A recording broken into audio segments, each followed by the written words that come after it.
welcome to Tiza Karaoke. Please subscribe down below and comment, and God will bless you. Today we are going to study about what is a mean psychological trick that should almost never be used on someone. What is a mean psychological trick that should almost never be used on someone? I have copied this from another question I answered recently. It definitely applied here too. Their silent treatment, aka ghosting, aka emotional neglect, stroke abuse. I have only recently begun to remember specific event in early childhood in which the people I have depended open to care for me responded to normal childhood misbehavior by complete ignoring.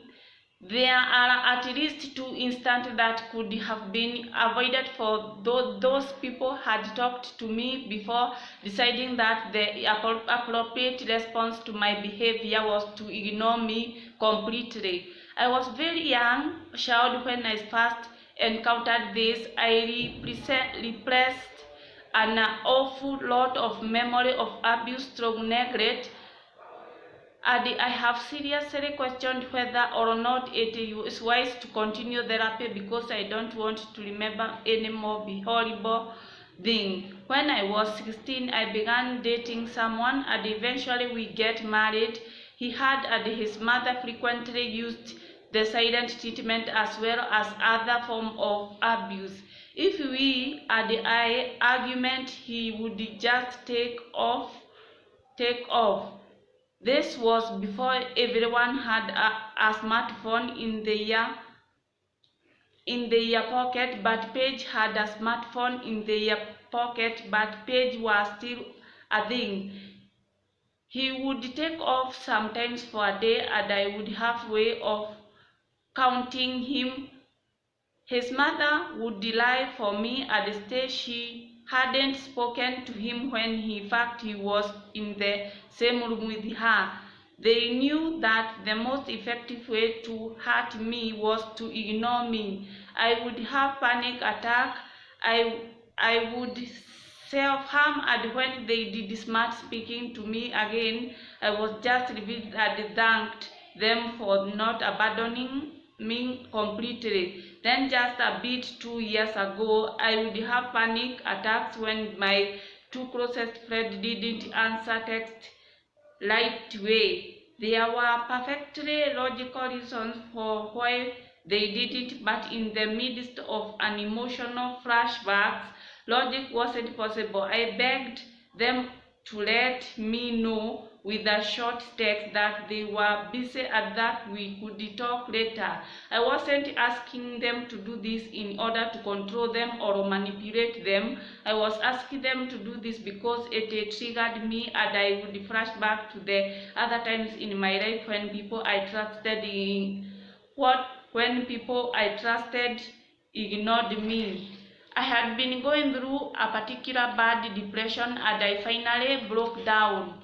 My friends and I were at a party. I drank way too much, and I did say a bunch of stuff that was hurtful to them. I woke up the next day, and while I couldn't remember the majority of what I said, I definitely knew that I had done something horrible. I tried to contact them many times over the 3 days after that party, and they could not respond. Any shred of sanity I still had, I left after that party disappeared, and I attempted suicide. My absolute worst had become reality, and I had deeply hurt people I loved like family. I felt as though I had no right to live and deserved to die.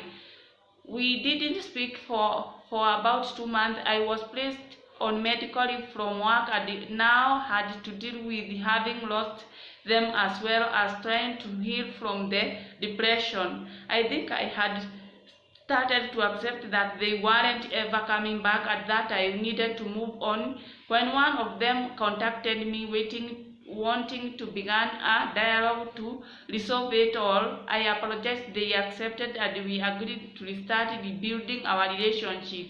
But no matter what I had done, they had completely ignored me, and it hurt me so much that I attempted suicide. They did what the other had done to me earlier in life, and I was traumatizing. To this day, they don't believe they did anything wrong. They had said that they also said that if they felt it was necessary, they would do it again. I don't know quite now how to process that. I love them dearly, and there is part of me that understand that they did what they felt they had to do. But there is always going to be that cloud over me. They seem to be perfectly fine with having done some things abusive people in my past did, and they see nothing wrong with doing it again, and I had no idea how to handle that. I didn't want to lose them again, and because I did so horribly, I don't feel as though I have the right to set any boundaries. Lesson: do not ever use the silent treatment. It is abusive, it is traumatizing, and it will scar the person you have shot out of for life. Edit 7/6/18. First, wow, I am a little stunned by the response to this answer. Thank you all. I wanted to add to a bit in response to some of the comment. I was diagnosed and depressed and anxiety years ago. It is possible there some CPTSD at play too. I see a therapist, and I am in a medication. I had been in a prolonged downward spiral by the time I attempted suicide, and the falling out with my friend was merely the proverbial straw that broke the camel back. They were well aware of my past and mental illness and had been very supportive. Them not speaking to me was such a blow, because they had promised me that there was over a problem.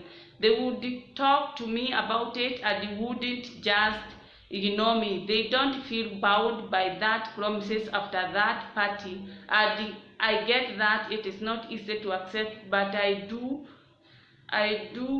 We are still friends, and I am doing my best to make peace with the past and learn from it. I fully intend to stick with my therapist, and I have been getting better with my therapist, and I have been getting better with my identifying trigger and how I can avoid them or address them in a constructive way. All of that being said, I am disabling further comments, and I have deleted several that come off as mean-spirited. I am well aware that I asserted horribly. I am going to struggle to forgive myself for the rest of my life. Painting out that I am not exactly innocent is not necessary. Thanks. That while I am have qualms about settling boundaries with people I know well, I have none when it comes to strangers on the internet. If someone wants to be rude and hurtful, they can take it somewhere else. For all of those who commented without being jerks, thank you. There is a lot of helpful and kind words in your comment, and I am truly appreciative. 8 to 8. Welcome to Sister Karaoke. We have learned about what is mean psychological trick that should almost never used on someone. What is a mean psychological trick that should always never be used on someone else? That is keeping silence. Yes. What is mean psychological trick that should always never be used on someone? Bye. Welcome to my channel. Subscribe.